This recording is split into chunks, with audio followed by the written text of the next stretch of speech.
Welcome back, friends. I got a question for you. What is the most important moment of your life? When I'm with a group of people, sometimes we brainstorm the answer to this question. And somebody will put up their hand and say, well, the most important moment of my life is the day I was born. Other person will get a little spiritual and say, well, when I was baptized, sanctifying grace in my soul, became a child of God. Somebody else will say, when I met my spouse, set my life up in a whole different direction. If you scan your life journey, there might be certain chapters that seem to rise above other ones. But the most important moment of your life, I know what it is. I don't know your name. I don't know your phone number. And I don't know your favorite flavor of ice cream, but I hope it's chocolate. But the most important moment of your life, I know what it is. And the reason is because the most important moment of your life is the same that is most important in mine. And that moment is right now. Why? Well, it's simple. It's the only moment your life has. Life is only lived one moment at a time. In fact, the present moment right now is all we got. Life is sort of an illusion. We think it's more than one moment, but it's actually not. You can only live one moment at a time. Have you ever tried to live two? It doesn't work. So this is very important to understand, because once we realize the most important moment of our life is the present moment, and it's all we got, in fact, it's our most surest possession, then we realize, if that's all we got, this is where we meet God. God comes to us only in the present moment. Some people call the present moment the sacrament of the moment. What do the sacraments do? They're an outward sign instituted by Christ to give grace.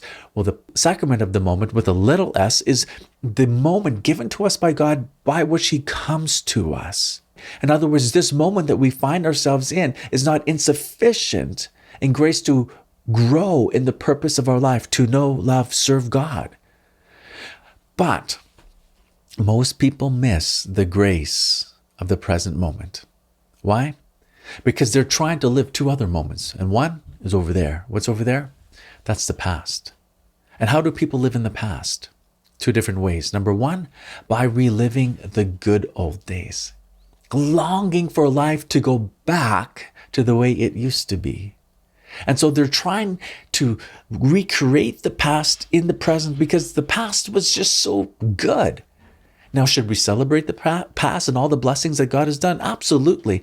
But we shouldn't try to recreate it, because yesterday's blessing is not good enough for today. For today, God desires to do something new. But other people live in the past, not by reliving the good old days. They're reliving, number two, the bad old days. Anger and resentment cage a person in, robbing them of the grace of the present moment. I do a whole series of talks on this, but here's the key point. When you forgive, you set a prisoner free, and you realize that prisoner was yourself. Healing is found in the present moment, not in the past. But other people rob themselves of the grace of the present moment, not because they're living back there, but because they're living over there. And what's over there? The future. And how do we live in the future? Fear, worry, anxiety rob us of the grace of the present moment because we propel our minds to something that has yet to happen. And don't we bring it to worst case scenario? I call it stinking thinking or catastrophic thinking. I believe it was Mark Twain that said, I have lived through many tragedies in life, most of which have never happened. Can you relate? Another way that we do it is like this. Have you ever seen this cartoon with a horse running, and there's a stick that's over top its head, and dangling from the end of the stick on a string is a carrot? And no matter how hard that horse runs, it can't quite catch that carrot because that carrot's always 2 inches in front of its nose. It's diabolical. How is that in our life? It goes like this. My life will begin when the kids move out of the house. My life will begin when I get out of debt. My life will begin when I get that promotion. My life will begin when I figure out what's wrong with my body and the aches and pains or that disease I'm struggling with. My life will begin when that relationship that's strained in my life is restored. No. My life begins now. Life is now. But if we're living our life like that, we're going to rob ourselves of God and the grace that He wants to pour into our life right now. So once we recognize the present moment as the most important moment of our life, how are we to respond? How are we to live this? How are we to open our hearts to the grace that God wants to pour into our life? I'd like to suggest 5 words. 5 words to remember. And if we live these 5 words, we will be living the present moment and opening our hearts to the grace that God wants to pour into our life. 5 words. Here we go. Do the next loving thing. Do the next loving thing. That's all we have to do in the spiritual life is do the next loving thing. You know, I think it's simple. Again, just not easy.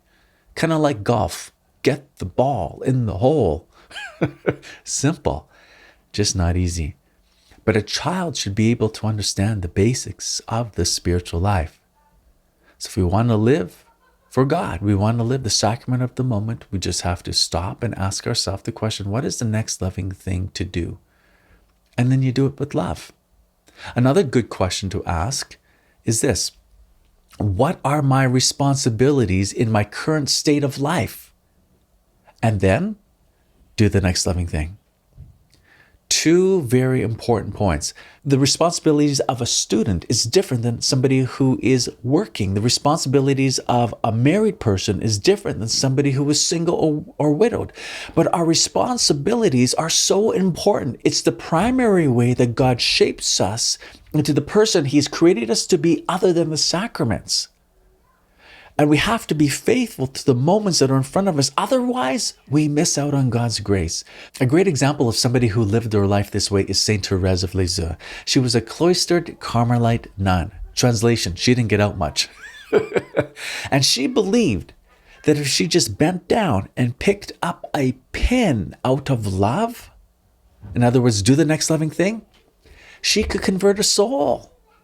Simply by being responsible in her current state of life and doing it with love. So question, do you got pins at home? I'll tell you what my pins are.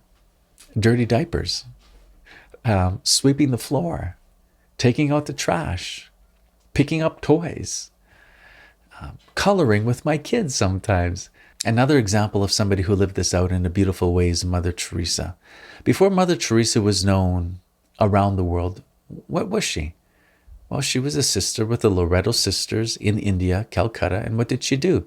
She taught school. And then she was a principal.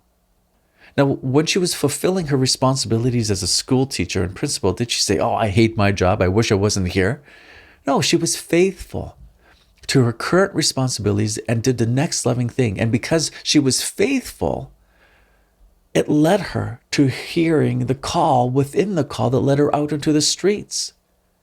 And then when she left that convent, she started her order. She has pennies in her pockets and the slums before her. How does she start?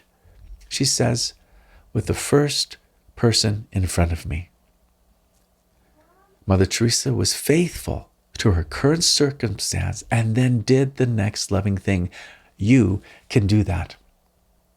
You don't have to fly anywhere in the world to find Jesus. Jesus is right in your current circumstance, in your present moment, and you encounter Him when you do the next loving thing. So friends, 2 things I'd like you to consider in closing. Number 1, what are your current responsibilities in your life? And do you see those responsibilities as ordained by God to help you grow in union with Him? And number 2, are you fulfilling those responsibilities with love? And when we see these 2 things, we realize there's no circumstance in life and no moment in life that is boring. For each circumstance and each moment has an eternal meaning that can impact eternity.